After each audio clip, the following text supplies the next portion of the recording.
జయ హో మాత. అమ్మచే ప్రభావితులు. రచన శ్రీ కొండముది సుబ్బారావు అన్నయ్య గారు. వ్యాసం 47. పోలీసు అధికారి దయాశీలి.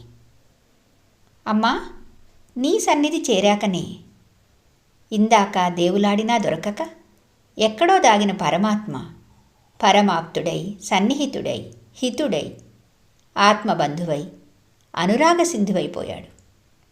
రామకృష్ణ అన్నయ్య. అమ్మ పాదాల చెంతకు చేరిన మరుక్షణం మనలో ఎంత మార్పు కలుగుతుందో తెలుసా? కరడుగట్టిన పోలీస్ అధికారి కరిగి కరిగి మహోన్నతుడైన దయాశిలిగా మారిన వైనమిది. తాను పాపిని అనే భావన నుండి అమ్మ పవిత్ర పాద సన్నిధికి చేరాననే సంతృప్తి చెందిన వ్యక్తి చరిత్ర ఇది. మరకాని సత్యనారాయణ గారిని డిఎస్పి సత్యనారాయణ గారు అనటమే జిల్లెళ్లముడి సోదరీ సోదరులకు అలవాటు. ఆయన గుంటూరు డిఎస్పిగా ఉన్న కాలంలో అమ్మ గుంటూరు వచ్చింది. అప్పుడు డిఎస్పి సత్యనారాయణ గారు ఎస్ఐ, మరికొంతమంది పోలీసులను తీసుకుని బందోబస్తుకు వచ్చారు. ఒక సామాన్య గృహిణిని చూడటానికి అంతమంది జనం రావటం ఆయనకు ఆశ్చర్యం కలిగించింది. వారి కుటుంబాన్ని దర్శనం చేయించాలంటే వారికే సాధ్యం కాలేదు. ప్రజల ఒత్తిడికి అమ్మ ఎక్కిన వేదిక ఒకవైపు ఒరిగిపోయింది. అమ్మను జాగ్రత్తగా కాలేజీ మొదటి అంతస్తుపైకి తీసుకుని వెళ్ళి ప్రజలకు దర్శనం ఏర్పాటు చేయించారు. రక్షణ శాఖలో పోలీస్ అధికారిగా పనిచేయడంతో నాకు అమ్మను జాగ్రత్తగా చూసుకునే అవకాశం లభించింది. ఏదో శక్తి లేకపోతే ఇంతమంది జనం ఇలా రావటం ఏమిటి అని ఆలోచించాడు అతను. అమ్మ పట్ల ఆసక్తి కలిగింది. వారి కుటుంబ సభ్యుల్లోనూ అమ్మ పట్ల ఒక ఆకర్షణ, ఒక మహోన్నత ఆధ్యాత్మిక భావన, విశ్వాసం ఏర్పడ్డాయి. అయితే సత్యనారాయణ గారు తాను ఒక పాపిని, అమ్మను తాకే అర్హత లేదు అని భావించి అమ్మతో, నీ పాదాలు తాకే అర్హత ఈ పాపికి లేదమ్మా అనేవాడు. ఈ వృత్తిలో నేను ఎంతమందినో హింసించాను. అందులో మంచివాళ్ళు, చెడ్డవాళ్ళు ఉండవచ్చు. ఆ హింస తాలూకు పాపం నా వెంట ఉన్నది అనేవారు. అమ్మను దర్శించకముందు ఆధ్యాత్మిక వాసనలు లేని మాట వాస్తవమే కానీ లౌకిక నిబద్ధతకు కొదవలేదు. సత్యనారాయణ గారు నిజాయితీపరుడు. పోలీసు శాఖలో లంచగొండి కానివారు తక్కువ అని లోకాపవాదం. కానీ సత్యనారాయణ గారిని ఆ విషయంలో శత్రువులు కూడా వేలెత్తి చూపలేరు. ఇంటెలిజెన్స్ డిపార్ట్మెంట్లో డిఎస్పీగా చేసి అందరూ లక్షలు కోట్లు సంపాదిస్తుంటే ఉన్న ఆస్తి అమ్ముకున్న పోలీస్ ఆఫీసర్ సత్యనారాయణ గారే. అందరూ ఆయన నిస్వార్థపరతకు, నిజాయితీకి, కర్తవ్య దీక్షకు కితాబిచ్చేవారు.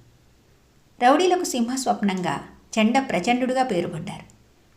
ఒకసారి కందుకూరులో డిఎస్పీగా పనిచేసే రోజుల్లో ఆయనకు ఒక కల వచ్చింది. అటువైపుగా వచ్చిన అమ్మ ప్రేమతో, వాత్సల్యంతో, అనురాగంతో అందరినీ పలకరిస్తూ సత్యనారాయణ గారి వైపు కన్నెత్తి కూడా చూడలేదు. అది వారికి ఎంతో అవమానంగా తొలిచివేసింది. అంతలో మెలకు వచ్చింది. అది కలే, కానీ తర్వాత ఆయన జీవితంపై అది చెరగని ముద్ర వేసింది. అమ్మను క్షమించమని ప్రార్థిస్తూ ఒక ఉత్తరం రాశారు.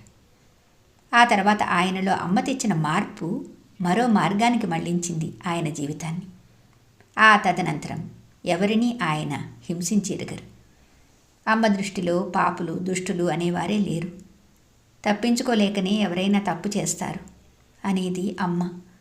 తోపింపచేసేది భగవంతుడే అని అమ్మ మాట.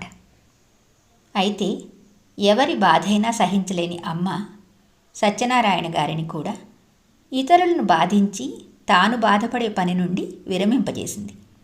అమ్మ సేవలో ఉన్న సోదరీ సోదరులను దేవతలుగా భావించేవాడు. ఉద్యోగ విరమణ అనంతరం ఎక్కువ కాలం జీవించాలని ఆయనకు ఉండేది కాదు. నాకు పైకెళ్ళడానికి తొందరగా టిక్కెట్ ఇప్పించమ్మా అని అమ్మను కోరుకునేవారు. అమ్మకు సన్నిహితులైన సోదరీ సోదరులతో, అమ్మకు మీరు చెప్పి నాకు టిక్కెట్ ఇప్పించండి అనేవారు. చివరలో ఉన్నంతకాలం అమ్మ సమక్షంలో ఉండాలని కోరుకున్నాడు. కానీ అంతకుముందే తను అమ్మ దగ్గర ఉండటం కాకుండా అమ్మని తనలోనే ఉంచుకున్నాడు. నిరంతరం అమ్మ ధ్యాసలోనే ఉండేవాడు. ఆయన జీవితం అమ్మ దర్శనం ముందు ఏమో కానీ తర్వాత మాత్రం పసివాడి మనస్తత్వమే. మాటలు కూడా ఎక్కువ పిల్లలతోనే. యువతరంతో చాలా దగ్గరగా ఉండేవాడు. హాస్యస్ఫూర్తి కూడా ఎక్కువగా ఉండేది. సత్యనారాయణ గారు ఆయన కోరుకున్నట్లుగానే చాలా త్వరగా అమ్మలో ఐక్యమైపోయారు. అయితే ఆ తర్వాత ఆయన కుటుంబం జిల్లెళ్లమూడిలో స్థిర నివాసం ఏర్పరచుకున్నది. వారి పిల్లలు, భార్య లలితాంబక్కయ్య అమ్మ సేవలో నిమగ్నమయ్యే అదృష్టాన్ని పొందింది. పెద్ద కుమారుడు దినకరన్నయ్య అమ్మ సేవలో తలమునకలై ఉన్నతోద్యోగానికి తిలోదకాలిచ్చారు. రెండవ కుమారుడు మానసిక వైద్యం అభ్యసించి అమ్మ సూచనలతో అమ్మ మార్గంలో తన వైద్యం సాగించారు. మరదలు డాక్టర్ ఇనజకుమారి అక్కయ్య అమ్మ సేవలో, జనసేవలో జీవిత గమనం అప్రతిహతంగా సాగుతున్నది. బావమరిది శ్యామన్నయ్య అమ్మ సంస్థలకు చేసిన సేవ నిరుపమానం. తన బిడ్డలందరికీ శుభం ప్రసాదించే అమ్మ సత్యనారాయణ గారికి ఆయనలోని పరితాపం గమనించి త్వరగా సుగతిని ప్రసాదించింది. అమ్మ మనం కోరిందల్లా ఇవ్వదు, కానీ మనకు అవసరమైంది ఇవ్వకుండా ఉండదు. సత్యనారాయణ గారికి కావాల్సింది, అవసరమైంది అమ్మ ప్రసాదించింది. అమ్మ సేవకు నోచుకున్న సత్యనారాయణ గారు ధన్యులు. జయహోమాత. వ్యాసం 48. అమ్మకు మరో తల్లిదండ్రులు? ఇక్కడ క్వశ్చన్ మార్క్. యో మామజమనాదిం చ వేత్తి లోక మహేశ్వరం అసమ్మూఢ స మర్త్యేషు సర్వపాపై ప్రముచ్యతే. గీత 10వ అధ్యాయం 3వ శ్లోకం. పుట్టుక ఆది లేనివాడినని, సమస్త లోకాలకు ప్రభువునని నన్ను తెలుసుకున్నవాడు మనుషులలో వివేకవంతుడై పాపాలన్నిటి నుంచి విముక్తి పొందుతాడు. కృష్ణ పరమాత్మ కన్న తల్లిదండ్రులు దేవకి వసుదేవులు, పెంచిన తల్లిదండ్రులు యశోదానందులు. అలాగే అమ్మకు రంగమ్మ సీతాపతులు తల్లిదండ్రులు. మరి అమ్మకు కూడా మరో తల్లిదండ్రులు ఉన్నారు తెలుసా? సకల చరాచర సృష్టికి తల్లి అయిన అమ్మకు, నేను అమ్మను మీరు బిడ్డలు అని నిర్ద్వంద్వంగా ప్రకటించిన అమ్మకు మరో తల్లిదండ్రులా? అవును, అమ్మ తన బిడ్డలను తన తల్లిదండ్రులుగా స్వీకరించింది. ఎవరు అదృష్టవంతులు? ఎవరు పుణ్యం అంత హిమాలయాలంత ఉన్నది? ఆ దంపతులు శ్రీ నాదెండ్ల లక్ష్మణరావు, శ్రీమతి భ్రమరాంబ గారు. తమకు బిడ్డలు లేరు అని వారు చింతిస్తూ ఉంటే అమ్మ తనను తాను ఆ పుణ్యదంపతులకు దత్తతిచ్చుకున్నది. అమ్మ ఔదార్యం వారికి ఆ భాగ్యం కలిగించిందా, లేక వారి పుణ్యఫలం వారికి ఆ యోగం కలిగించిందా? ఏమో, అంత తేలికగా తేలే విషయం కాదు. అమ్మ ఔదార్యం జగమెరిగినదే. లక్ష్మణరావు దంపతుల పుణ్యాచరణ కార్యాలకు కొదవలేదు. అమ్మను విశేషంగా ప్రేమించటమే కాక అందరినీ అదే రీతిలో ప్రేమించటం వీరి విశేషం. అందరినీ తమ బిడ్డలుగా ప్రేమించే గుణమే భగవంతుడే తన్ను తాను వారి బిడ్డగా ప్రకటించడానికి దారితీసింది. మన భావనలే మన భాగ్యానికి మూలం కదా. అనసూయేశ్వర నమో నమో, శ్రీనాగేశ్వర నమో నమో అన్న అమ్మా నాన్నల నామం రూపకల్పన భ్రమరాంబక్కయ్యదే. అమ్మ విగ్రహాలు చెక్కించారు. ధ్యాన మందిరంలోని విగ్రహం వీరు చేయించినది. మొదటి నుంచి పూజా సమయాలలో అమ్మ అష్టోత్తర శతనామావళి ఎంతో మధురంగా పఠించేవారు అన్నయ్య. అలాగే అన్నయ్య అందరిటి సంస్థను అతి సమర్థవంతంగా నడిపించారు. ఎవరి జీవితానికైనా వీరు ఎలాంటి వారో మనకు తెలిసే ఘట్టం వారి మరణం. శ్రీ లక్ష్మణరావు గారి సునాయాస మరణం అమ్మ కరుణ తప్ప మరొకటి కాదు. మరణంలో చూడాలి ఎవరి మంచి చెడ్డలైనా అనేది ఆర్యోక్తి. ఆ నేపథ్యంలో ఆయన మరణమే అమ్మ అన్నయ్యకు ఇచ్చిన ఒక వరం. విశ్వజనని పరిషత్ మీటింగ్లో అధ్యక్ష స్థానంలో ఉండి అమ్మ ఉత్సవ నిర్వహణ గురించి ప్రసంగించి అమ్మ దయామృత స్వరూపంగా మంచినీరు త్రాగి గ్లాసు కింద పెడుతూనే అమ్మలో ఐక్యమైనారు. భ్రమరాంబ అక్కయ్య ఆ బాధను తట్టుకుని అమ్మ పూజలలోనే జీవనం సాగిస్తున్నది. జయహోమాత. వ్యాసం 49. ఆ జన్మ బ్రహ్మచారి. అహం సర్వస్య ప్రభవో మత్తః సర్వం ప్రవర్తతే ఇతి మత్వా భజంతే మాం బుధా భావ సమన్వితాః. మచ్చిత్త మద్గత ప్రాణ బోధయంతః పరస్పరం కథయంతశ్చ మాం నిత్యం తుష్యంతి చ రమంతి చ. గీత 10వ అధ్యాయం 8, 9 శ్లోకాలు. సర్వ జగత్తుకు నేనే మూల కారణమని, నా వల్లనే సమస్తం నడుస్తున్నదని గ్రహించే బుద్ధిమంతులు నన్ను భక్తిభావంతో భజిస్తారు. అలాంటి భక్తుల మనసులు ప్రాణాలు నాకే అర్పించి నిరంతరం నన్ను గురించి ఒకరికొకరు చెప్పుకుంటూ సంతోషం, పరమానందం పొందుతారు. అమ్మ సేవ, సంఘసేవ రెండూ రెండు కళ్ళుగా జీవితాన్ని గడిపిన త్యాగశాలి దత్తన్నయ్య. ఆ జన్మ బ్రహ్మచారి. దత్తన్నయ్యగా జిల్లెలమూడిలో ప్రసిద్ధుడైన సోదరుడు శ్రీ మన్నవ దత్తాత్రేయ శర్మ. అమ్మ జన్మించిన పవిత్రమైన మన్నవ వంశంలోనే జన్మించారు. దత్తన్నయ్య తండ్రి రామబ్రహ్మం గారు, తల్లి సీతారత్నం గారు.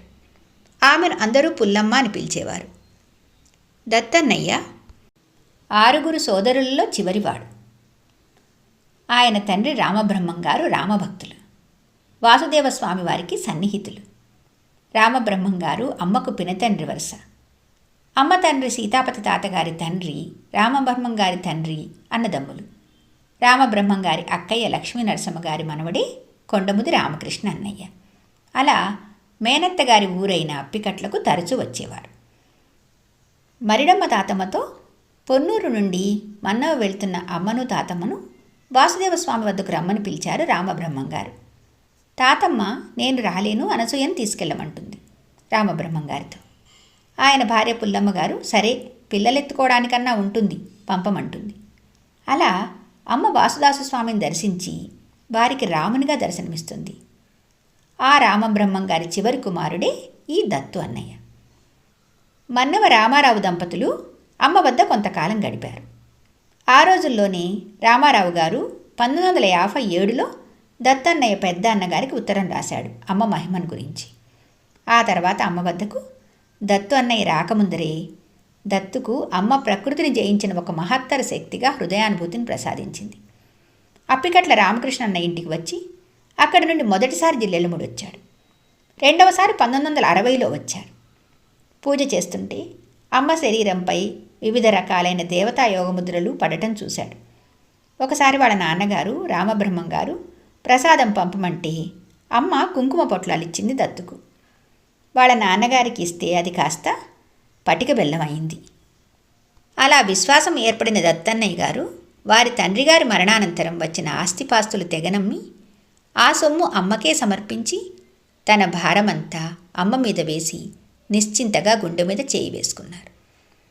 అమ్మ దగ్గరకు వచ్చిన తర్వాత శ్రీ పోతుకూచి సాగరం గారితో కలిసి చెరువుల నుండి నీరు తేవడం జరిగేది. అందరి ఇల్లు కట్టే రోజుల్లో సున్నపు గానుగ పనులు, సిమెంట్ పనులు చేశారు. కాళ్ళు చేతులు పొక్కిపోయి అన్నం తినలేకపోయారు. అమ్మే కలిపి ముద్దలు పెట్టింది. ఆ అమృతమూర్తి అనురాగంగా ఆప్యాయంగా పెడుతుంటే ఎంతో ఆనందాన్ని, తృప్తిని అనుభవించాడు. ఒకసారి అప్పికట్ల నుండి వస్తుంటే కాలువగట్టు మీద 6 అడుగుల పాము అడుగు దూరంలో ఉంది. అమ్మను తలుచుకుని కదలకుండా నిలబడ్డారు. పాము ఏమీ చేయకుండా పక్కకు వెళ్ళిపోయింది. చిన్నప్పుడు విపరీతంగా ప్రతిదానికి భయపడేవాడు. అప్పుడు వాళ్ళ నాన్న రామబ్రహ్మం గారు హనుమంతుని శ్లోకాలు చదువుకోమని చెప్పారు. అవి చదువుకున్న తర్వాత అమ్మ వద్దకు వచ్చిన తర్వాత భయపడడం తగ్గిపోయింది. మొదట అమ్మ అక్కగానే కనిపించినా కాలక్రమేణా అమ్మ సర్వులకు అమ్మగా, సర్వసాక్షిగా, లోక బాంధవిగా అర్థమైంది. అమ్మ చేతి ఒక్కొక్క మెతుకు తింటూ, బతుకులోని ఒక్కొక్క మెట్టు ఎక్కుతూ అమ్మ అనంత వైభవాన్ని ఎంతో దగ్గరగా చూశాడు. అమ్మ తాను తాగుతూ అక్కడ ఉన్న వారికి కూడా కాఫీ ఇచ్చేది. ఆ కాఫీ తాగుతుంటే ఏదో శక్తిని ఇస్తున్నదా అనిపించేది. ఒకసారి దత్తన్నయ్య కూడా ఇలాంటి అనుభవమే జరిగింది. సహజంగా దత్తన్నయ్య చిన్నప్పటి నుండి ఆర్ఎస్ఎస్ సభ్యుడు. బస్కీలు, దండీలు వేలల్లో చేసేవాడు. ఏదైనా బరువు మోయటం అంటే కాదనేది లేదు. ఇంత శక్తివంతుడు కావటం ఆయనకు అమ్మ సేవ ఎవరూ చేయలేని విధంగా చేసే అవకాశాన్ని కల్పించింది.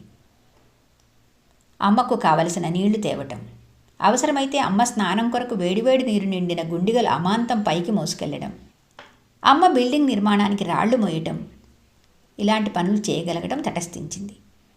సంఘసేవ, దేశసేవ అంటే ప్రాణం దత్తన్నయ్యకు. ఆర్ఎస్ఎస్ ఉద్యమంలో 1 నెల రోజుల పాటు ఉద్యమకారుడిగా జైల్లో గడపవలసి వస్తే అమ్మ సేవ, దేశసేవ రెండూ ఒకటేనని భావించి గడిపాడు. ఆర్ఎస్ఎస్ సంస్థ కూడా ఈ జాతి అభ్యున్నతికి, ప్రజల సాంస్కృతి వైభవ వృద్ధికి పాటుపడుతుందని చిన్నప్పటి నుండి ఉన్న హృదయ భావనకు అనుగుణంగా కృషి చేసి కృష్ణ జన్మస్థానాన్ని కూడా అనుభవించాడు దత్తన్నయ్య. అమ్మ తత్వ ప్రచార నిమిత్తమై అమ్మ బిడ్డల ఇళ్లకు తరచుగా వెళ్ళేవారు. అమ్మ ఇచ్చిన అనుభవాలు కథలు కథలుగా చెప్పి జనబాహుళ్యాన్ని అమ్మవైపు నడిపారు. ఈ క్రమంలో ఇంత బలశాలి అనారోగ్యం పాలై జిల్లెళ్ల ముడికే పరిమితమైనారు. అలా ఊరికే కూర్చోలేక అమ్మ తత్వానికి సంబంధించి అనేక గ్రంథాలు వ్రాసి ప్రచురించిన ధన్యజీవి. జయ హో మాతా.